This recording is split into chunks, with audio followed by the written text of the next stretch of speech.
জি, আসসালামু আলাইকুম সুপ্রিয় খামারিবৃন্দ। আজকে একটা গুরুত্বপূর্ণ জিনিস নিয়ে আপনাদের সাথে আমি কথা বলবো।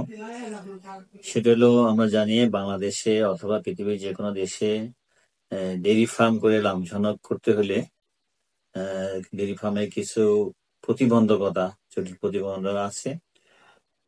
টেকসই ফার্মে যে সমস্ত প্রতিবন্ধকতা আছে এর মধ্যে একটা গুরুত্বপূর্ণ হলো গাভীর মেস্টাইটিস।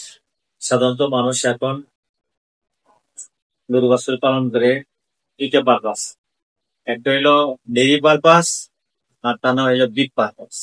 দুগ্ধ খামার হিসাবে কেউ যদি কোনো খামার গড়ে তুলে বা গাভী পালে, দুগ্ধ খামারের বা গাভী পালনের বেশ কিছু প্রতিবন্ধকতা আছে। এই প্রতিবন্ধকতার মধ্যে একটা গুরুত্বপূর্ণ প্রতিবন্ধকতা হইলো মেস্টাইটিস। হ্যাঁ, প্রত্যেক ফার্মেই মেস্টাইটিস আছে। মেস্টাইটিস গ্রামে-গঞ্জে অনেক সময় কিছু আঞ্চলিক নাম আছে। বাংলাদেশে এটা উড়ানখোলা অথবা কোথাও কোনতরু, কোথাও বিশদ, বিভিন্ন নামে আঞ্চলিক কিছু নামে পরিচিত। মূলত মেস্টাইটিস একটা জীবাণুজনিত রোগ। বিভিন্ন ধরনের জীবাণু আছে, এর মধ্যে bacteria, virus, east, mould, fungus, mycoplasma ইত্যাদি জীবাণু দ্বারা সংগঠিত হয়। সেক্ষেত্রে ফার্মকে টিকসই করতে হইলে মেস্টাইটিস যাতে আমরা কন্ট্রোল করতে পারি সেই কিছু বিষয় আমাদেরকে অবশ্যই নজর দিতে হবে। একটা হলো যে, আমরা জানি মেস্টাইটিস খুব কঠিন রোগ, হয়ে গেলে এটা অনেক সময় অনেক কষ্ট দেয়। সেক্ষেত্রে মেস্টাইটিসের বিভিন্ন স্টেজ বা বিভিন্ন প্রকার রয়ে গেছে। প্রাথমিক পর্যায়ে যদি থাকে সেটা আমরা জানি প্রাথমিক পর্যায়ে মেস্টাইটিস যে লক্ষণগুলা রয়েছে, লক্ষণগুলোর মধ্যে একটা হলো মেস্টাইটিস অনেক সময় উলান ফুলে যায়, অনেক সময় একটা কোয়ার্টার ফুলে যায়, অনেক সময় পুরা উলান ফুলে যায়, ফোলা জায়গায় শক্ত হয়, অনেক সময় দুধ মোটেই বের হয় না অথবা সামান্য বের হয়, কখনো পানির মতো বের হয়, কখনো বা একটু ব্রুইজ জাতীয়, কখনো রক্ত মিশ্রিত অথবা রক্ত বের হয়। এগুলা মোটামুটি মেস্টাইটিসের বাহ্যিক লক্ষণ।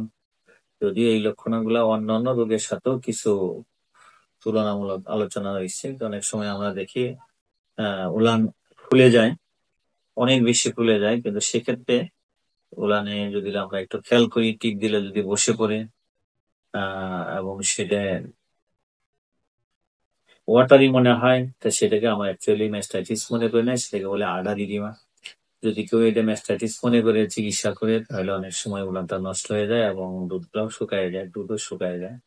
সেক্ষেত্রে আহ ভালো ভেটেনারিয়ান, দক্ষ ভেটেনারি দেখানো উচিত, যাতে শুরুতেই ডায়াগনোসিস করা যায় যে আসলে এটা আডারিডিমা কিনা বা মেস্টাইটিস কিনা।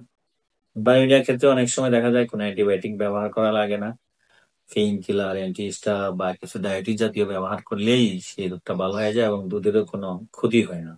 কিন্তু সেক্ষেত্রে মেস্টাইটিস মনে করে যদি কেউ চিকিৎসা করে, তাহলে অনেক সময় পরবর্তীতে মেস্টাইটিস হয়ে যায় এবং দুধ পার্মানেন্ট ভাবে শুকায় যায়। এই জন্য রোগ চিহ্নিতকরণ, বুঝন, ডায়াগনোসিস একটা বড় ইম্পর্টেন্ট বিষয়। শুরুতে একটা জিনিস খেয়াল করতে হবে, মেস্টাইটিস যাতে ফার্মে না হয়, সেক্ষেত্রে গরুটাকে সবসময় একটা শুকনা যেখানে আমরা রাখবো, শুকনো পরিষ্কার পরিচ্ছন্ন জায়গায় যাতে থাকে। গরু আহ খাওয়ার পরে বা দুধ দোহানোর পরে যাতে সে অতি শীঘ্রই শুয়ে না পড়ে, সে ইনফেকশনের চান্স যাতে সে সোর্সটা না পায়, সেক্ষেত্রে তাকে শুকনো খড় বা গাড় দিয়ে বেশ কিছু কমসে কম আধা ঘন্টা তাকে দাঁড়া করে রাখার চেষ্টা করতে হবে, যাতে ইনফেকশনের চান্স কম থাকে। আর তাছাড়া তার জায়গাটা সবসময় শুকনা রাখতে হবে। শুকনা রাখলে জীবাণুর লোডটা কম থাকে, যার জন্য ম্যাস্টাইটিসের চান্স অনেক সময় কম থাকে। উলান সবসময় পরিষ্কার পরিচ্ছন্ন থাকতে হবে। যিনি গাভী দহন করেন তার কাছ থেকেও যাতে ট্রান্সমিশন না হয়, সেক্ষেত্রে দহনের পূর্বে তার হাত ভালো করে পরিষ্কার করানো এবং প্রতিদিন একই নিয়মে একই পার্সন দোহাইলে মেস্টাইটিসের চান্স কম থাকে, সেটাও খেয়াল করতে হবে। আর যদি আমরা খাওয়ার ভিতরে সুষম খাবার দেই, স্পেশালি খাওয়ার মধ্যে প্রোবায়োটিক, প্রিবায়োটিক অ্যাড থাকে, সেক্ষেত্রেও মেস্টাইটিসের চান্স অনেকটা কম থাকে। মোট কথা, স্যানিটেশন এবং বায়োসিকিউরিটি যদি আমরা পুরোপুরি মেনটেন করতে পারি তো মেস্টাইটিসের চান্স অনেক কম থাকে।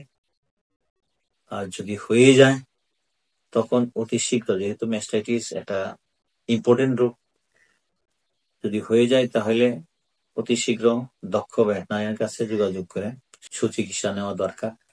গ্রামেগঞ্জে অনেক সময় কথিত আছে মানুষ, যেহেতু আমাদের খামারেরা এখনো অনেকেই না বোঝার কারণে মনে করে এটা চোখ লাগছে অথবা এমন কিছু হয়েছে, যার ধরুন পানি পড়া বা বিভিন্ন ধরনের কবিরাজি চিকিৎসা করে থাকে, যার ধরুন পরবর্তীতে মেস্টাইটিস উলানটা নষ্ট হয়ে যায়। তখন ডাক্তারের শরণাপন্ন হইলেও চিকিৎসা করে ভালো একটা সুফল পাওয়া যায় না। এই জন্য শুরুতেই যদি দক্ষ ডাক্তারকে ভেটেরিনারিয়ানকে দেখানো হয়, উনি বুঝতে পারেন, তাহলে এটা একটা নিরাময়যোগ্য রোগ। কিন্তু দেরি হয়ে গেলে, অবহেলা গেলে তখন এটা অনেক সময় ভালো হয় না। আলটিমেটলি তখন জটিল আকার বা গ্যাংগ্রিনাস মেস্টাইটিস রূপ ধারণ করে, তখন আর এটা ভালো হওয়ার সম্ভাবনা থাকে না। আলটিমেটলি সেই কোয়ার্টার বা উলান কেটে সার্জারি করে ফেলে দিতে হয়। এই জন্য আমাদের ফার্মে মেস্টাইটিস যাতে না হয় সেক্ষেত্রে সুষম খাবার, প্রোবায়োটিক প্রিবায়োটিক যুক্ত খাবার এবং পরিষ্কার পরিচ্ছন্ন রাখুন, যাতে মাইক্রো অর্গানিজমার কন্টামিনেশন কম হয়, স্পেশালি প্রেগনেন্সি শেষের দিকে উলানে কোনো ক্ষত না হয়, পড়ে না যায়। সেক্ষেত্রে ময়লা গোবর চেনা যাতে চুনা তার উলানে না লাগে, এই দিকগুলা খেয়াল রাখলে আশা করা যায় আমরা অনেকটা নিরাপদ থাকবো। তো খামারিও টিকসই করে। ধন্যবাদ সবাই।